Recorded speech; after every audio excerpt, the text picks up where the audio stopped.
Enchaîner vélo et course à pied, c'est le principe du duathlon. Lorsqu'il s'agit de VTT et de trail, on parle de cross-duathlon. La 4e édition de celui des Abbesses, organisée par le TROC, aura lieu ici même sur le site de la Grange-Pluton. Nous sommes avec le président Patrice Gare. Bonjour Patrice. Bonjour. Et Lucas Herzog, l'entraîneur du TROC. Salut Lucas. Salut. On va commencer avec vous Patrice, une 4e édition très hivernale qui s'annonce. Eh bien oui, effectivement, on a un peu de neige aujourd'hui, donc on avait l'habitude d'avoir du beau temps. Ma foi, ça ne va pas changer grand-chose, on a l'habitude d'avoir un sport extérieur et on s'adaptera aux conditions hivernales. Ouais, sachant qu'il devrait faire quand même un petit peu plus beau dimanche.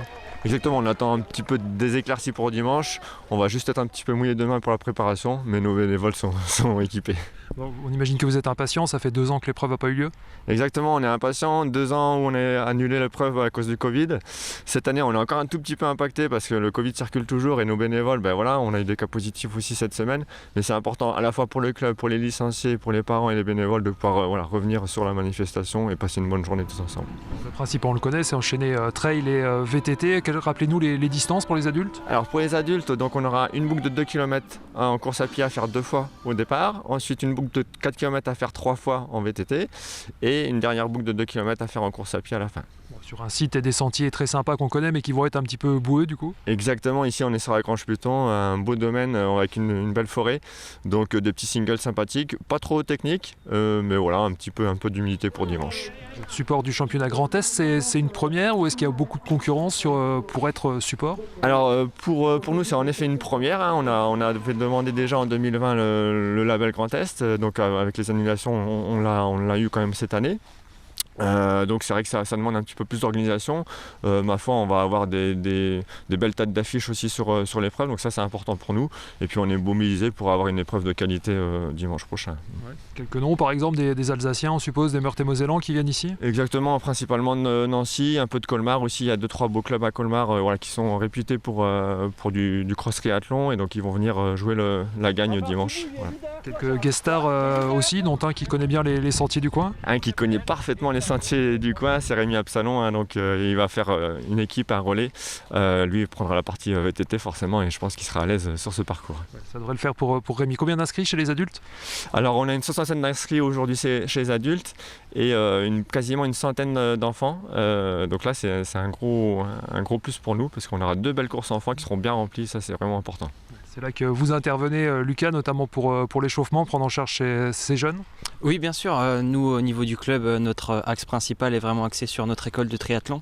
Donc on aura une forte participation en interne, mais également aussi sur l'ensemble des 2 courses avec les autres clubs. Donc moi, je serai là notamment pour les échauffer, leur expliquer les parcours, les guider, et puis en espérant du coup que la météo soit là. Combien de licenciés, combien de jeunes vous avez au TROC? On a une 50aine d'enfants pour un total de 110 licenciés. Donc c'est un énorme ratio par rapport au club en France. Alors vous serez côté organisation cette fois, les sentiers c'est pas trop votre truc hein? Non, moi je préfère quand c'est bitumé. Alors on rappelle que vous êtes un spécialiste d'Ironman, vous êtes qualifié pour les mondiaux qui auront lieu au mois d'octobre aux États-Unis. Quelles sont vos prochaines échéances d'ici là? Mais oui, tout à fait, là bientôt dans 6 semaines maintenant, l'Ironman France à Aix-en-Provence avec pour objectif de décrocher ma carte professionnelle de triathlète et effectivement en fin d'année en octobre le championnat du monde qui aura lieu aux États-Unis. Les grosses semaines commencent à s'enchaîner, presque 35 heures la semaine passée, un peu moins cette semaine, ça tombe bien quand on voit le temps qu'il fait, plus l'organisation de la course, mais la semaine prochaine on rattaque pied au plancher. On vous souhaite bon courage pour le budget et puis pour la prépa, Lucas. Merci beaucoup, merci. On revient à vous Patrice, rappelez-nous les horaires, donc dimanche mi-journée. Alors exactement, on va commencer par la première course enfant midi et quart, hein, les 6-11 ans. On va enchaîner ensuite à vers 13h donc pour la course 12-15 ans. Et après donc l'événement phare du week-end, la course adulte à 14h avec le championnat Grand Est et la possibilité aussi de le faire en relais par équipe de 2. Super. Merci beaucoup, on sera là. Très bien, merci, à dimanche alors.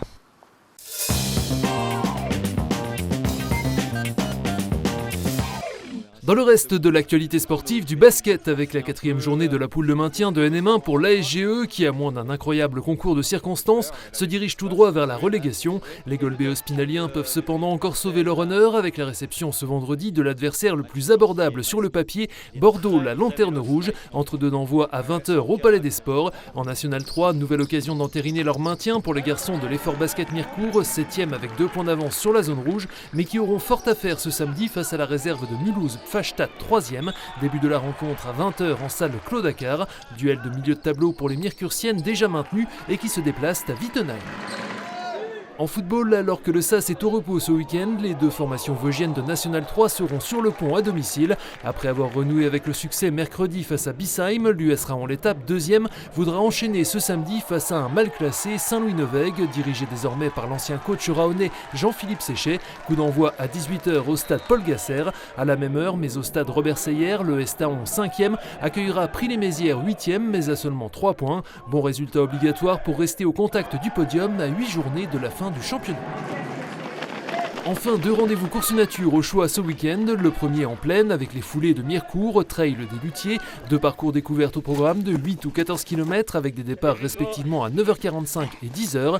Autre option, le Mediani Trail à Moyen-Moutier avec tout d'abord un parcours très accidenté de 25 km pour 1300 mètres de dénivelé positif. Sinon, une version plus accessible de 13 km et 650 mètres de descentes et de montées. Départs respectivement à 9h et 10h30.